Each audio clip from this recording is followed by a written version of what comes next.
uh, ice cream freezer gone. Get a gallon bucket and then a big bucket and put ice and salt around it and turn that every so often, open it and stir it all.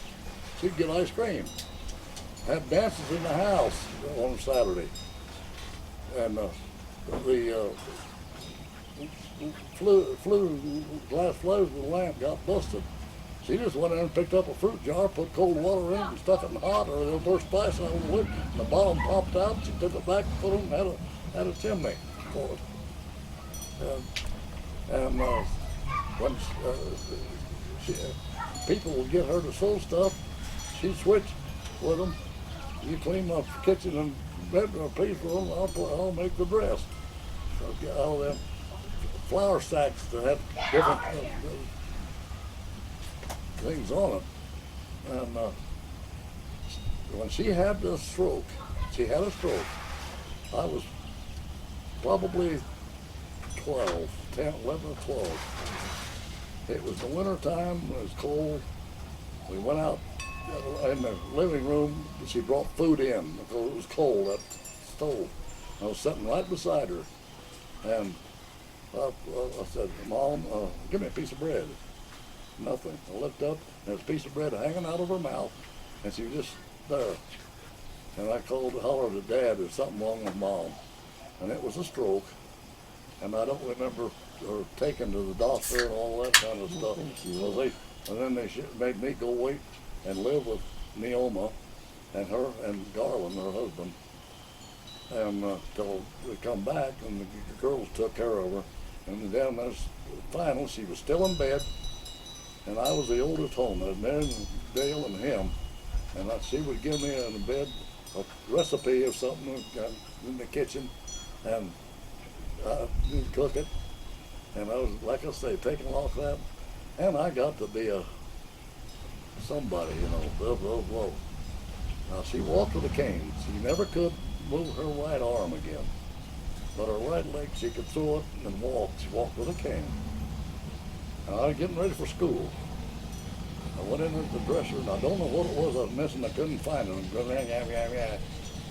And she come in there, laid the cane right up like that, whatever it was I was looking for, there. And what I said then, I do not remember. I have nothing to it, but that hand come around and she caught me across there, put me on my butt. Right on that. I got up, went to school a couple, 3 blocks down there. And on the way down, first it got funny. Then I got to thinking, I was wrong. I'm not going to do that thing. I want to go home. I'm going to apologize to my mom, and I will never raise my voice to her the rest of my life. Because she just put me where I belonged. And she still sewed with one hand. People get her to sew that. She made a dress. My wife came when we visited, and they looked at the store, and there was a nice dress there. She said, "You like that dress?" Bruce said, "Yeah." They went down to the next store, and she bought a bunch of cloth, went home, come back with a dress, looked just like it. So what was your dad like? Dad, She I don't was, know. That's kind of hard to say, really. He was strict, but I think it was all an act now. And my brothers tell me that he wasn't nearly as strict with me as he was with them, because I come along later. So. And when he moved to Anvil, what did he do? I got a razor slap a couple of times. That was kind of funny. He had a limber button like that. Me and Dale was always pulling some damn stuff. Yeah. And get that. And he went to town one day and come back with a razor strap that was about thick and about that long. Well, boy, we behaved ourselves like that. Finally, we pulled a stunt like that, and he got that one out. It wasn't half as bad as that little limber one. Yeah. We thought it was bad, but we got it. And Dale got a little spanking once that I didn't. Usually it was both of us. There was down the road there was construction. He said, "Don't go down there." We went down there, and got down there and looked up, and there was Dad. And when Dale said, "I'll beat you down there," he said, "You're going to beat me home, too." Come back up there, and he just didn't do anything. He just bawled us out and told us that. Now he said, you understand that?" And I said, "Yeah." Dale said, "No." That was typical He Dale. He said, "Now do you That was understand?" He typical said, "Yeah." Dale. So, your brothers and sisters. He, Sorry. when we moved to town, he got a job at a rock quarry. Getting right. Lime. Lime out there, Lime. White Bear, I think. Yeah, I think you're right. Yeah. Yeah, I've forgotten that. And he, That's right. well, my dad was not a big man at all, but he was wiry, and he made $5 a day, and that was really good. And he worked out there for I don't know how long, and he, war come along. He went to work in a shoe factory, international shoe factory. Yeah. Actually, the one he went to work for is called the rubber plant. But then they made parts for his shoe. And I brought back some stuff that the other guys were getting out of there, and they were throwing their stuff away. Hell, I filled a couple of sea bags with stuff, and there was a new pair of shoes that we used. I brought them home, and I showed them to Dad. I said, "They fit you?" And he said, "Hell yeah." Went to work, and the boss said, "Where'd you get them shoes?" He said, "My son brought them back. He was out at South Pacific." He said, "Well, would you trade them for the finest shoe we make?" "Yeah." He said, "I'll put them in the showcase." And they got him a brand new pair of dress shoes out of it. Yeah, he worked there until he well, he was still working when he had the first stroke. He was getting closer to retirement. And back before that, out in the country, we had square dances in the house on Saturday.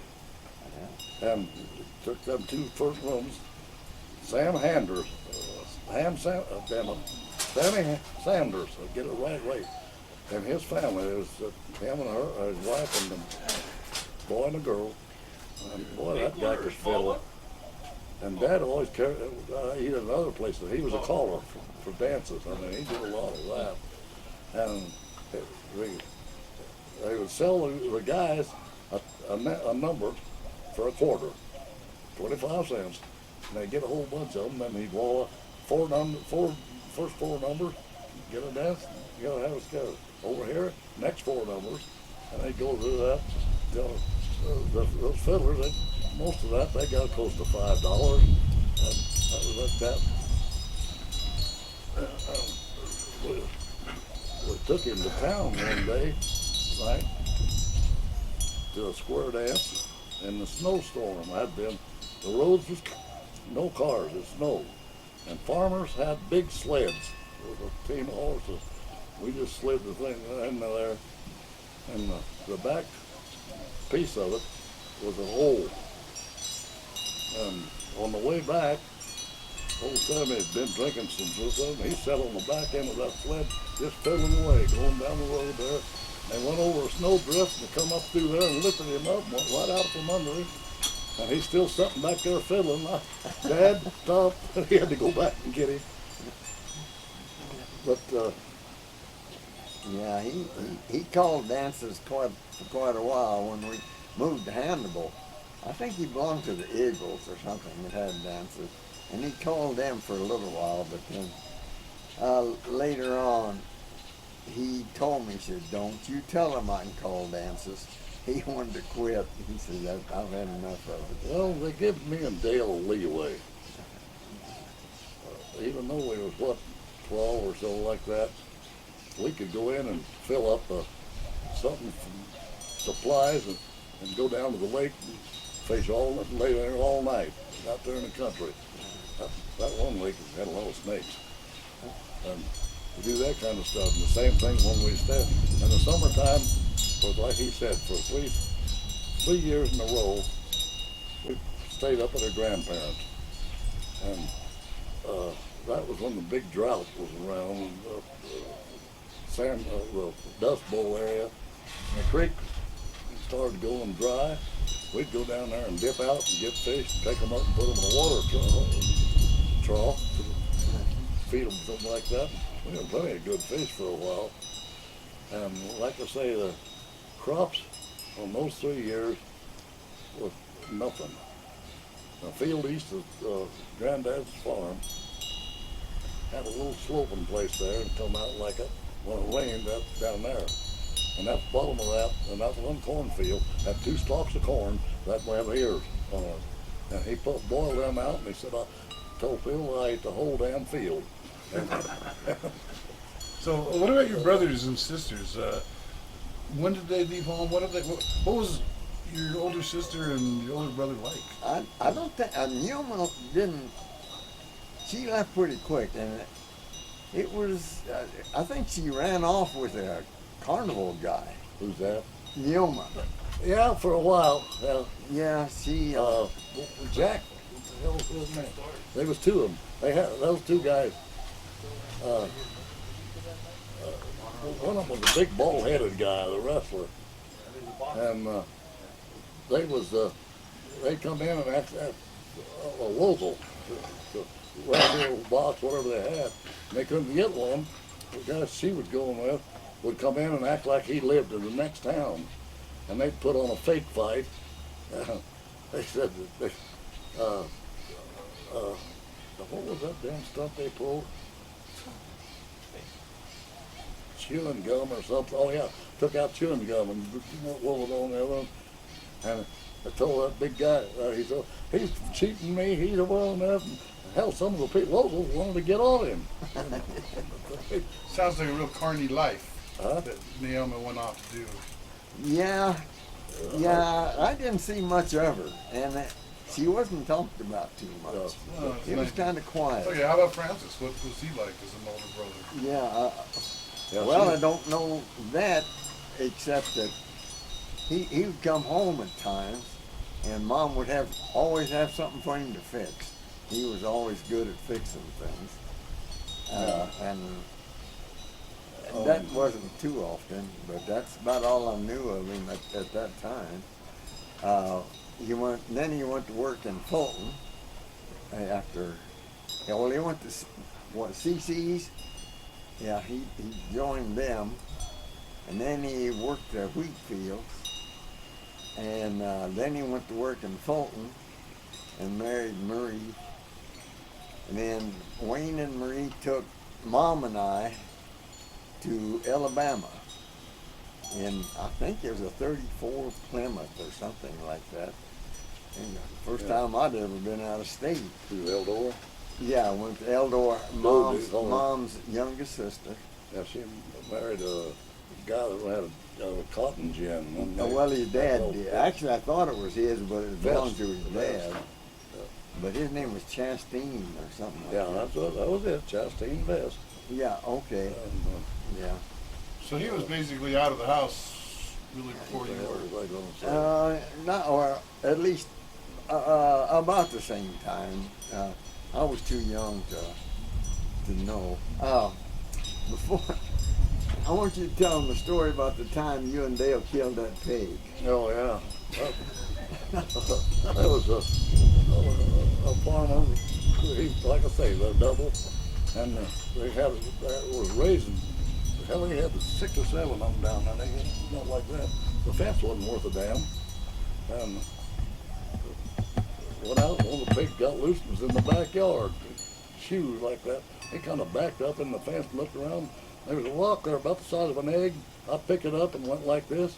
It hit that pig between the eyes. Boom, dead. Well, we're in trouble. So I found some wire, put it around his back legs, and me and Dale dragged that pig back into the pen and then wiped out where we dusted it. And come home, and Dad was worried. So, man, I mean, that meant it for food and stuff. Is there anything about it? No, and I looked over and Dale was shaking his head. Bop. No, sir. After I ever got married and come back, I told him about it. I said, you remember that pig? He said, yeah, I remember. Damn, that was a son. I said, well, I killed a pig, and I was afraid to tell you about it. He said, a damn good thing you didn't tell me. Yeah, I think it made him mad even that years later. Yeah, I have a question for both of you, too. This is a personal question, you might say. And you remember, Grave, you don't blow it off. But do you remember where you were December 7th, 1941? Pretty much. Where were you? I was, for some reason or other, I was riding my bicycle about 2 blocks from home. And how I heard it, I don't know. But, of course, I wasn't old enough to know, but from the reaction of everybody else, it scared the hell out of me. Yeah, of course, everybody else was frightened about it. And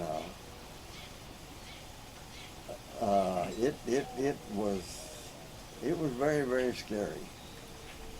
I was sitting in front of a little grocery store right at the schoolhouse. That was kind of a hangout for school kids and little other stuff. And somebody come along and said, the Japanese bombed Pearl Harbor. And the first thing said, well, where the hell is Pearl Harbor? Yeah. I said, the Hawaiian Island. And then we knew what it was. But I remember that before that, they had started the what they call it? Well, my mind was bong. They get guys in there. They drafted. Yeah, they was drafting people, getting ready. The first time they come out, every county had the same bunch of numbers, and they pulled out one number, and in the county, and the guy that Wayne was running around with got that number, and that was the way they started it, and then they kept getting out numbers like that. So, okay. And they didn't have to do too many because, I mean, there was people lined up to get in the. Yeah. Well, so you're a World War II vet. Huh? How long before you enlisted? Yeah, like I say, they did all that, and people was leaving their jobs, and you could, 16 years old, you could get you a job anywhere. I was 17 at the time, and I got a job with Wells Fargo, moving telephone poles so they could enlarge the railroad yards, you know, up around Buffalo, New York, and Ohio, all them damn places, a bunch of them. And down a spur into Indiana on 2 places, we got to Frankfurt, and there was between the streets and alleys, there was a cornfield. They had to go clear over that, and was doing it. And there's houses along there, and there was a skinny blonde looking out the back window, and I was up there, and she said, "See that guy on that pole? I'm going to marry him." She did. And when did you actually enlist? 1943. Now, your older brother, Francis. Yeah, he got in there earlier that, and he went east, and they was building the USS Massachusetts, yeah, right there. And he was on that from the day of the war started till the war was over. Okay, he was one of the, like, Yeah. he enlisted almost immediately, didn't he? Pretty much. He was draftable, Yeah. and I think that's why he joined the Navy. He didn't want to go in the Army, So he was so working he at drafted. He joined the Navy. Yeah, rather he than was be working at drafted. the insane asylum, and that's when they got him, and she went to. Now, Pueblo. did Dale get drafted just before the end of the war? He No. was 4F, No, and that means Yeah. nothing. And they give him a schooling right quick. He was 2 years younger than me. He was 15 at the time up that, and made a welder out of him and sent him out to the Kaiser shipyards.